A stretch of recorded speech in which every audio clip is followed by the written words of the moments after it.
Isn't it kind of funny how we've all been instructed to communicate with the divine? We treat it like dispatching a message to a far-off celestial ruler perched on a throne light years distant, scanning his ledger to check if our behavior merits a reply. We drop to our knees, squeeze our eyelids shut, clasp our fingers precisely, and launch into our routine. "Dear God," we intone, as if penning a note to a total stranger. "Trust you're enjoying a pleasant time above." Then, on to my request. But suppose I suggest the entire approach is flipped. Imagine if connecting with God doesn't involve addressing another being whatsoever. Let me pose a question.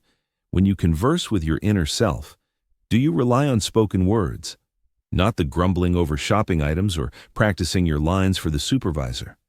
No, in those serene instances when you're truly attuned to your thoughts, when you're exploring your genuine emotions, your deepest desires. Right then, a form of insight emerges prior to any language, right? It's akin to an acknowledgement, an intuition, an immediate grasp of your inner workings. Now, consider this intriguing aspect. What we term God, or the cosmos, the essence of existence, the timeless present, doesn't represent some detached figure perched externally, tallying our deeds. Understand this. You embody a manifestation of the entire universe. You're not merely contained within it like a pebble in a container. Rather, you're an action the universe performs precisely here and now, much like a wave embodies the sea's motion. Thus, engaging with God isn't truly directing words outward. It's awakening to your inherent nature. It's aligning with the reality that this, quote, two to two, you identify with is the vast universe perceiving itself from your unique vantage. Picture it like this. The wave surges from the sea, surveys its surroundings, and declares, as I quote through. Yet that's utter folly. The wave consists of water. It surges alongside the water. Upon breaking against the coast, it doesn't perish. It reverts to its eternal form, the sea.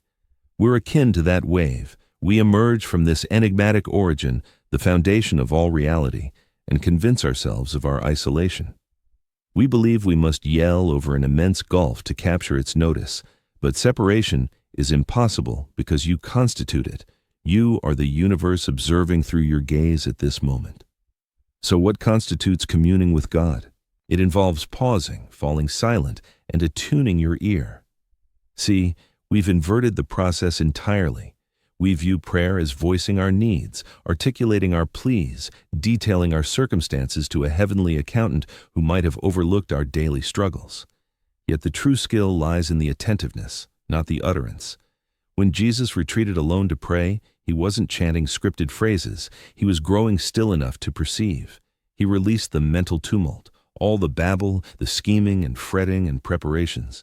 He sank into profound quietude where another presence could emerge. And what arises in that hush? That's the profound enigma, isn't it? You could label it inner wisdom, direction, or divine whisper. But essentially, it's existence unveiling itself to you, its vitality revealing the next unfolding. Allow me to describe typical prayer for most folks. They arrive burdened with preconceptions. They've predetermined the ideal outcome. They've mapped precisely how the divine ought to resolve their issue, the perfect remedy. Then they cloak it in modest phrasing. If it's your desire, Lord, kindly enact just what I've concluded is necessary. This resembles visiting a physician and announcing, I've assessed my ailment and selected my remedy. Now, furnish exactly what I've chosen. The doctor might chuckle and respond, maybe we ought to assess you initially. Wouldn't the proper manner of approaching God involve arriving unburdened, uncertain? To present yourself sans your roster of wishes and stipulations, to embody unadulterated attentiveness, utter receptivity, complete willingness to what unfolds. This isn't inertia. Far from it, it's vibrantly dynamic. It's comparable to drifting in a stream. Attempt to dominate the flow, to redirect it forcibly, and you'll tire yourself out, likely sinking. But yield to the stream's rhythm, sense its path, and harmonize with it, and you'll glide with remarkable ease and strength. When you settle into stillness and halt your inner dialogue, an extraordinary shift occurs. Initially, you detect the clamor, All those ideas ricocheting like kernels in sizzling oil, the anxieties, the schemes, the recollections, the daydreams. And your initial urge might be to suppress them, to repel them, to clear your thoughts and let them rest in emptiness. Yet, here's the thing. Even that effort is just another form of action. It's still an attempt to manipulate things, to bend existence to fit your vision of perfection. Rather, observe. Observe how ideas arise and hide like mist rolling over hills. There's no need to engage with them, no obligation to accept them as true, respond to them, or shove them aside. Simply observe. And as you do, a shift starts to unfold. The mental flurry eases. The inner noise softens. In that stillness, you start to perceive something more, a vastness, a knowing, a feeling of being cradled by something far bigger than your individual self. That's the essence of what Jesus conveyed when he declared the kingdom of heaven resides within. He wasn't referring to a distant prize or a realm after death. He meant this immediate realization of your oneness with everything that exists. This understanding that you're not divided from the origin of all existence. I can guess your next question. But how does this address my troubles? What about the support I require? Are you suggesting I just sit in silence and remain idle as everything crumbles around me? Absolutely not. What I'm pointing out is this: the assistance you seek doesn't arrive from an outside God who may or may not choose to step in. It arises from a profound insight that surfaces once you remove your fretful, domineering ego from the equation. When you're tangled in anxiety, when you're scrambling to solve every puzzle, when you're urgently beseeching the divine to alter your situation, it's like a receiver clogged with interference. The transmission exists, but it's drowned out by your own clamor. Yet, when you settle into calm, when you release your plans, when you cease forcing results, wonders emerge. Answers surface that you never imagined. Paths unfold that were hidden before. You discover yourself responding and moving in precisely the perfect way at the ideal time, not through scheming, but by stepping aside and allowing existence to move through you. This captures the idea Paul expressed in praying without ceasing. It doesn't involve muttering prayers throughout the day. It involves abiding in this receptive consciousness, this perpetual attentiveness, this enduring acknowledgement of your link to the essence of all creation. Allow me to illustrate. Imagine you're anxious over finances. The typical approach to prayer here is pleading with God for funds, for improved conditions, for resolution to your monetary woes. But consider the impact. It locks your attention on the issue. It strengthens the notion of scarcity. It leaves you sensing helplessness, reliant on some outer power for salvation. Instead, picture sitting in tranquility, attuned to your breath. You feel the rhythm of inhalation and exhalation. You realize breathing came naturally, untaught. Your form has sustained it effortlessly from birth and will do so until your last breath, free of strain or concern. Then, broaden that perception. Sense your pulse thumping, your meals processing, your very cells performing their miraculous rhythm of vitality. All this occurs beyond your deliberate direction. The wisdom governing your physiology surpasses your waking intellect by leaps, and that same wisdom, that structuring energy, that inventive power, it's the force that turns the cosmos, nurtures forests, and heralds renewal after dormancy. It's a unified whole, and you're woven into it, not a part. You're a manifestation of it. When this sinks in deeply, when you truly connect to this immense generative wisdom, a transformation occurs. You cease viewing yourself as a supplicant, scraping for remnants.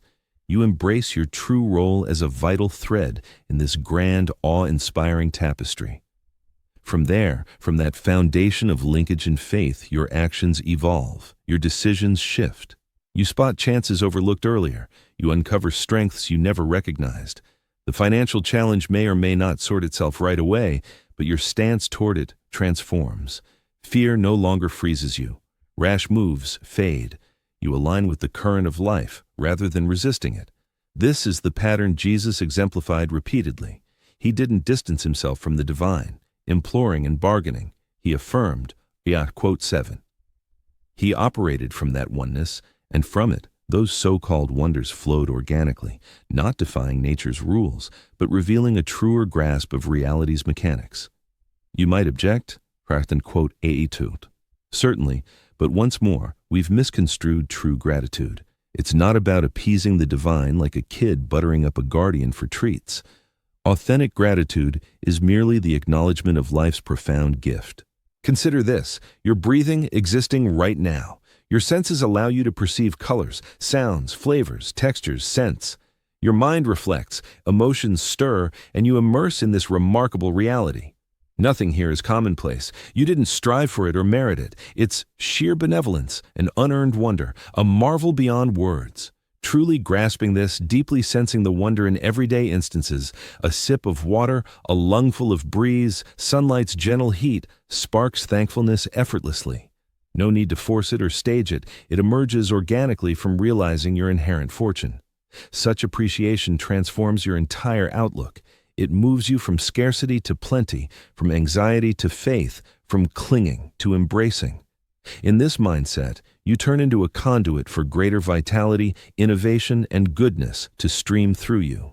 Thus, the true manner of communing with the divine.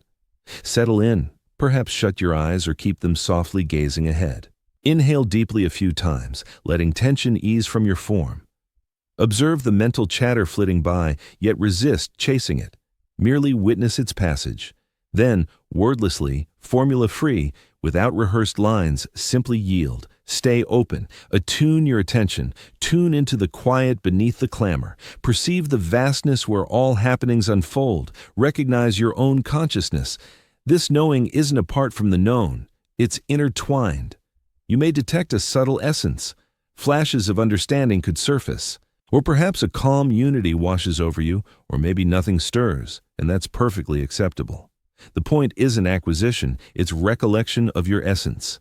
As daily routines resume, hold this attentiveness close.